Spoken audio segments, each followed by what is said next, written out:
Hey, deserving listeners, it's time to continue our journey with Nicole and Azan on 90 Day Fiancé. My name is Dr. Kirk Honda. I'm a therapist and a professor, and I'm going to react to this show as we watch it and see if anything of interest comes out of my face.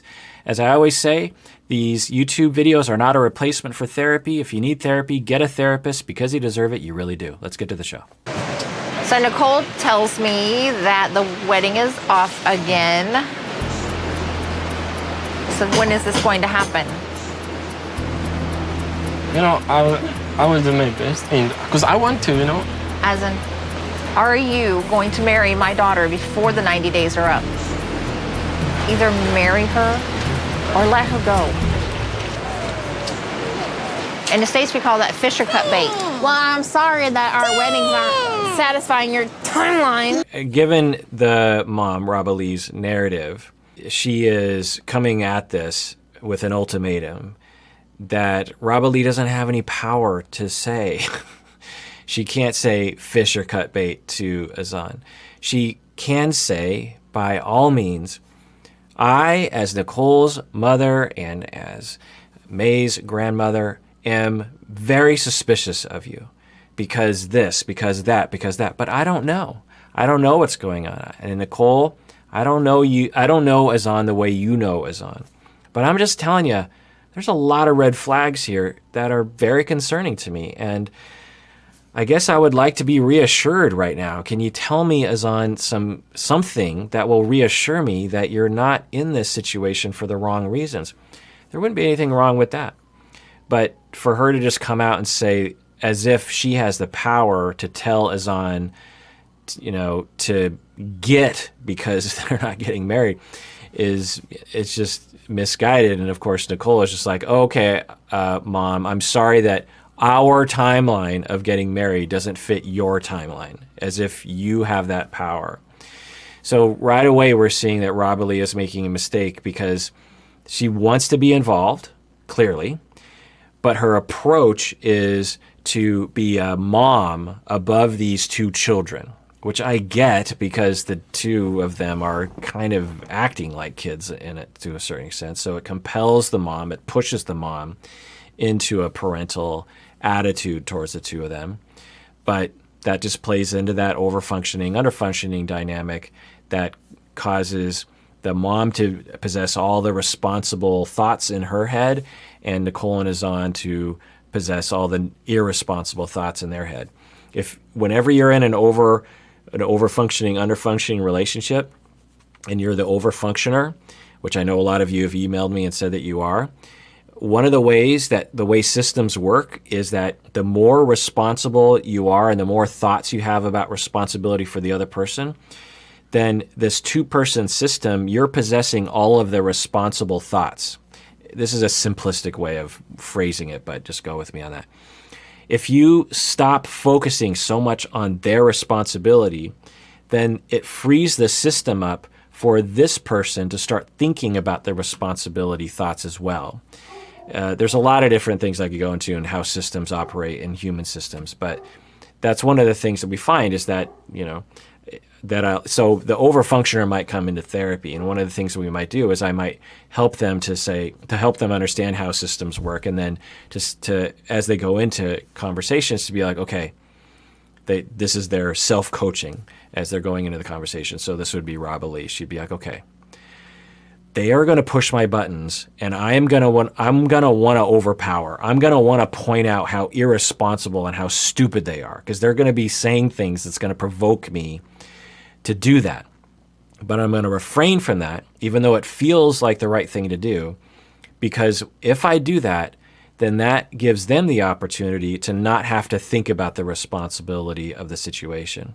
I will be taking away their opportunity to rise to the occasion and think responsible for themselves.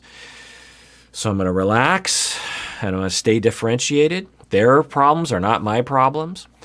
Their emotions are not my emotions. My emotions are not their emotions. I'm going to stay differentiated. I'm going to try to return to curiosity. I'm going to try to turn to compassion and believing in the two of them. And so I'll say, okay, so you want to open this thing? Tell me more about it. You know, clenching teeth, like, oh, this sounds like a dumb idea, but okay, I'm going to. And then the two of them can rise to the occasion and start to explore the pros and cons of this decision. If you point out all the cons, it will push the other person to point out all the pros. That's just how things work. And this happens in all sorts of human systems interacting. Political parties. If one political party points out all the pros, all the benefits of a particular policy, the other side will inevitably want to point out all the cons. It's just how things work. And so each person needs to try to possess both the pros and the cons, because it will compel the other person to also hold both the pros and the cons. So let's continue watching. Honey, how many people do you know cancel a wedding twice? Come on, give me a break here. I really don't appreciate that ultimatum. Don't say stupid things like that. Like, that's literally just, I'm like so irritated. Right. I think Nicole has justification to be irritated that the mother would put an ultimatum on her fiance, that Roba Lee would put an ultimatum on Azan that Nicole is not on board with. She's just like, what are you doing? It's not your life. It's not your husband. It's my husband. Basically, everything Nicole saved up is going to all be in the shop. Me and Nicole, we just ran this store. Nicole put on this business around, $6,000, and I put like 500. Okay, it's always good to get some actual hard numbers because sometimes they don't give us that. So Nicole is putting in $6,000 that she saved up. It's really quite a miracle that she saved up that much money anyway, because isn't she like a barista or something? Part-time barista, and she spent a lot of money going back and forth to Morocco. And then Azan is going to contribute $500. All right. So I'm guessing that in Morocco, $500 is a lot of money, given the average income of people there. I don't know. Again, this definitely is starting to have more data in the column that Azan is up to no good.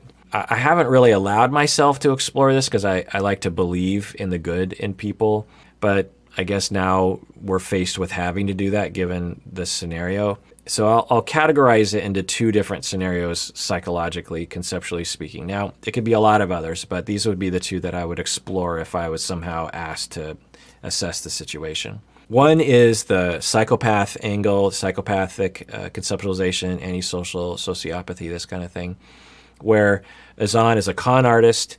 He doesn't care about other people's feelings. He's always out to use people, and this is just the tip of the iceberg in terms of the amount of people that he has conned out of their money, and that he is conning other women around the world to give him money, that sort of thing. So that's possible. We haven't seen a lot of evidence that he has that sort of personality. Psychopaths tend to have a whole constellation of behaviors and signs that we're not really seeing in him. Now, if we got to know him better, maybe we would see those signs. So that's one conceptualization, that he is a professional con artist, essentially, and he doesn't care about Nicole, he doesn't care about anybody, and he doesn't have the capacity to care about anybody. The other conceptualization, which is more likely, is that he, again, has this youth, him and Nicole, but particularly Azan, has a youthful personality, as I'm phrasing it. Another word that some people might say is immature. We all understand that everyone matures at a different rate. Sometimes people say that boys will mature slower than girls, and there's some research along those lines, but gender-wise, it's not usually very relevant, particularly by this age. But regardless of that, I think all of us can comprehend the notion that everyone matures at a different rate. Some people will become very adult-like at the age of 15. They're already balancing a checkbook, they're making good choices, they're thinking about how their actions have consequences to the big world, they speak and plan like an adult would. And then we have 30-year-olds who still have trouble balancing their checkbook, they still have trouble showing up on time to things, they still have trouble making plans and really thinking about the big picture. They're more impulsive on their own behaviors, their own sort of, I want this, and then later on they're like, oh, I shouldn't have done that. So I think we all can understand that. There's different capacities, different maturities, if you will. And Azan seems to give off this vibe, and a lot of behaviors and the things that he says seem to indicate that he has what I'm calling a youthful personality. more of a 15-year-old version of looking at the world in terms of how to plan correctly, how to plan in terms of getting your own needs met, how to communicate to other people your plans so that other people will be convinced about your plans. And so that's my best guess as to what's happening, because we're not seeing the greater constellation of a psychopathic personality. And so he could be thinking, well, I'm just not sure if I want to get, so this is just me taking a shot in the dark, is that for Azan heading into this other wedding, he might have been thinking, you know what, I'm not sure if I want to get married to Nicole. We've been having some issues, or maybe he met someone else online or something, and he's just thinking, I don't know. So I need to cancel the wedding. I need, because I'm just not ready for it. Well, but I still want to be in a relationship with Nicole, and maybe things will work out with us, maybe they won't. But what do we do in the interim? Well, I know Nicole has $6,000, and I've always wanted to open up my own makeup shop. And so let's move ahead with that plan.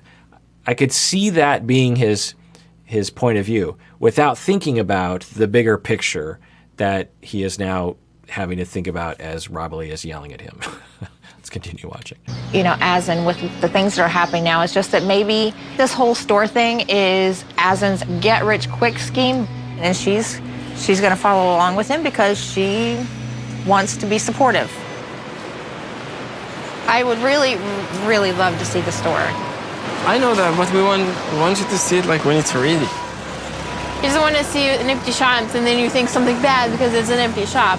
He wants you to see a full functioning shop. Right. So we see the consequence of Rob Ali's occasional criticism of the two of them. The two of them, they don't want to involve her at all in the situation. They're saying to her, because Rob Ali is saying, I want to see the shop now.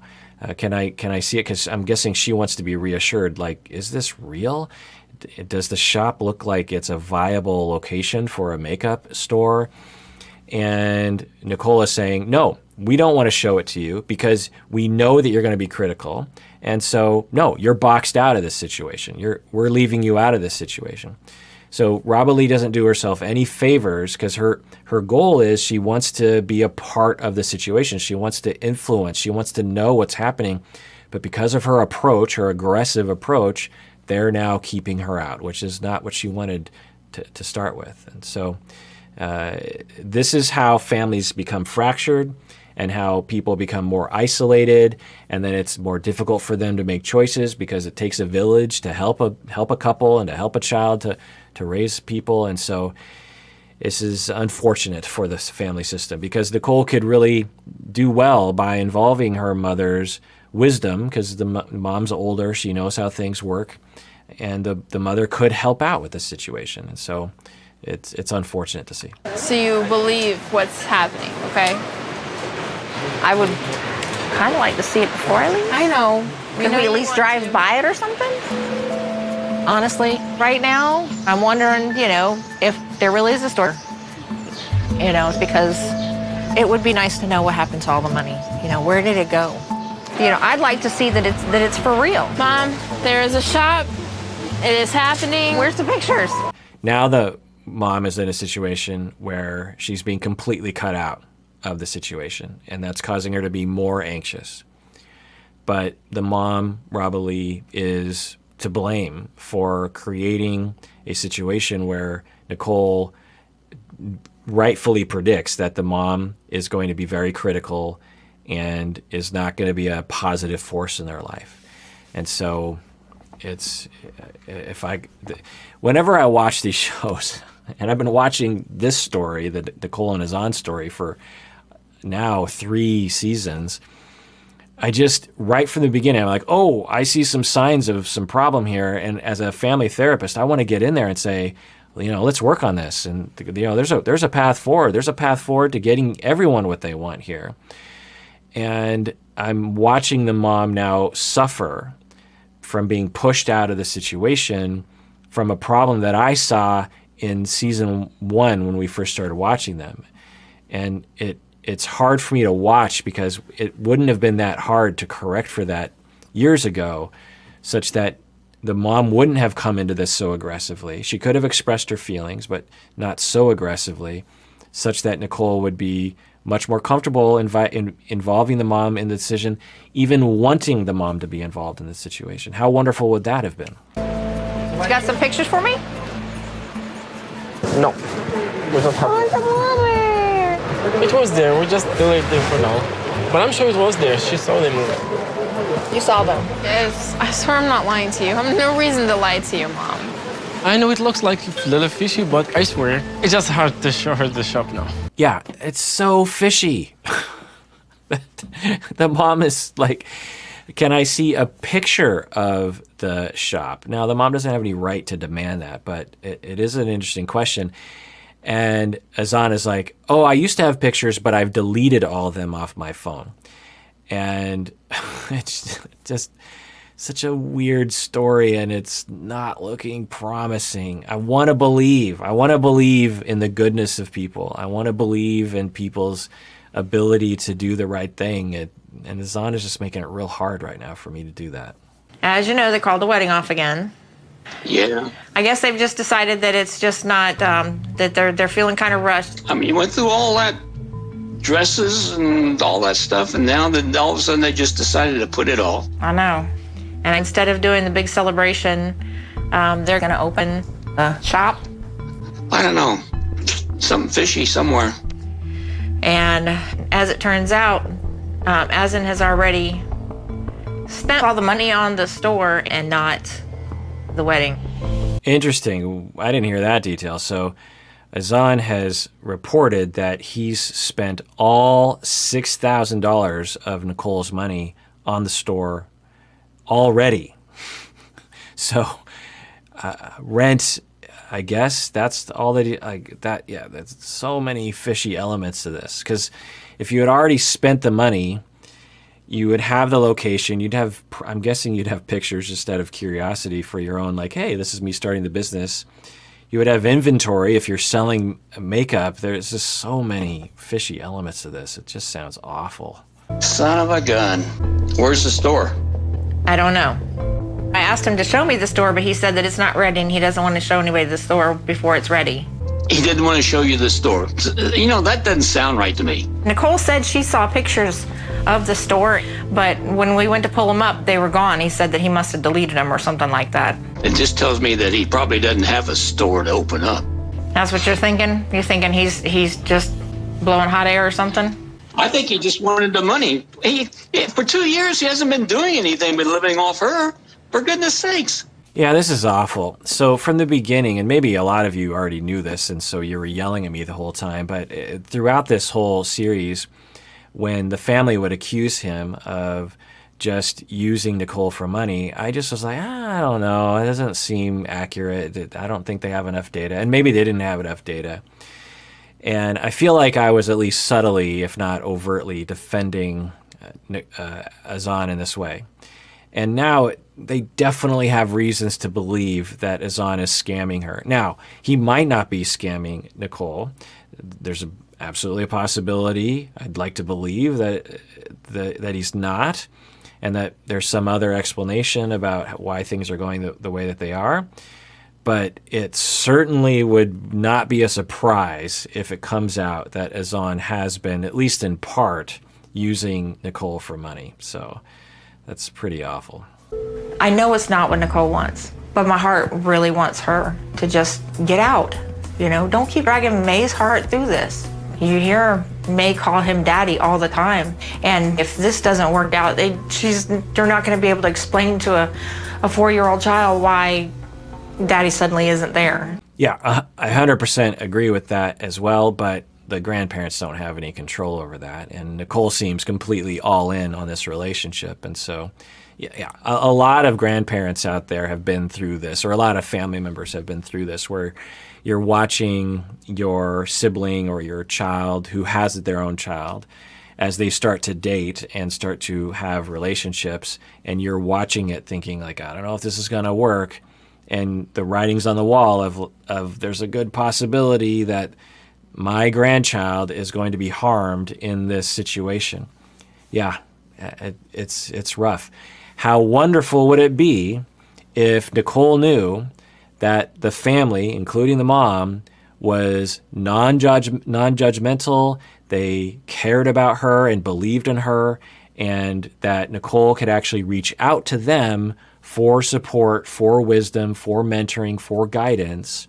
But because of the way this family is oriented, Nicole has a lot of reason to shut them out because they're so judgmental. So we see the consequence when you have this attitude of like, Nicole doesn't know what she's doing, okay, that leads to you being very critical of her, which causes Nicole to push away from you, which leaves her without anyone to help her with her decisions, and thus she makes bad decisions, which causes you to judge her, and the cycle just goes round and round and round until, massive chaos, damage to May, damage to everyone, where if they could see what's happening in the system, they might be able to change it. It wouldn't guarantee that Nicole is going to make good choices, but it might help. All right, well, that does it for that episode of Psychology in Seattle.